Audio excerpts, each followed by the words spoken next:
Hi guys, it's Darren here from Utopian Games, and in this video I'm going to be showing you how you can recycle actors. Now, recycling actors is a great way to enhance your game's performance, and it's very easy to do. Now, in the olden days, I've got 4 rockets here that I want to come down the screen, and when you touch them I want to have a fancy curly-whirly effect there for an explosion. Now, like I was saying, in the olden days, what I would do is probably have an actor there that's spawning the rockets every few seconds.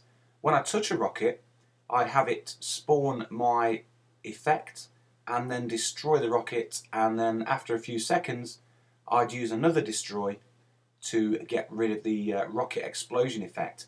Now, I don't need any of those with this method. I'll just quickly look in the attributes here. You can see we've only got 3. We've got a hit show, a boolean, which is basically a true or false statement. We've got a rocket X and a rocket Y, which are both real. We're going to the rocket actor. You see we've got a change attribute here. I've made a self attribute start Y. Now, this is just so I know the starting position of my rocket in the Y axis. Now, we've got a self rotation to a vector to angle here. Now, this is basically going to keep the rocket facing the right way. Now, when I do this, I always import my images, have them facing to the right. If I have this image facing any other way, if it was facing left, for example, these fins would be flying downwards and the rocket would be the wrong way around. So I always make sure my images are facing to the right when I'm using vector to angle. And basically that's just constrained to its motion in the X and the Y. Very simple change velocity. This is what's going to make it come down. And to make it sort of random, make it not come down straight, I've got an X here, 240 to 300, and basically that's going to fly a little bit to the left or the right. Now, when touch is pressed, game hit show is true. Now, I'm going to explain this in a second, but this code here is in my explosion effect for the curly-whirly type actor.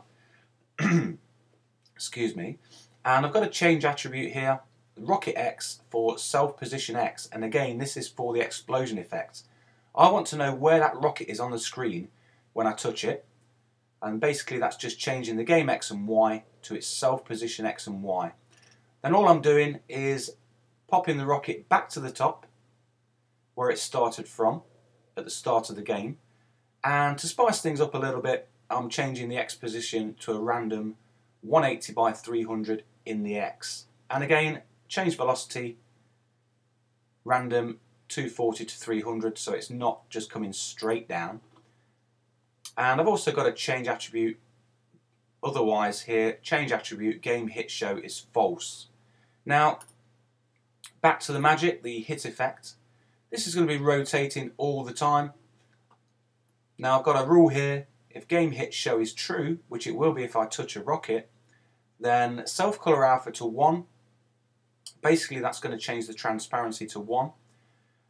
This is going to change its position to the rocket X and Y that we've just touched, and then we're going to interpolate the self color alpha to 0 over a period of 0.5. That's half a second. So let's just quickly go back. You can see I've only got 4 actors here. I've got a rocket kill effect, and let's just see this in action. It's really good. You can see the rockets are coming down, I'm touching them, rockets are going back to their original starting position, and the effect is spawning on all the rockets. I'm only using 1 actor for this. There's no spawn or destroy, there's no timers, and as you can see it works really well, and definitely you'll see a big improvement in your game performance if you recycle actors rather than spawning and destroying. And as you can see, it works a treat, and I hope you find it useful, and I'll speak to you soon, guys.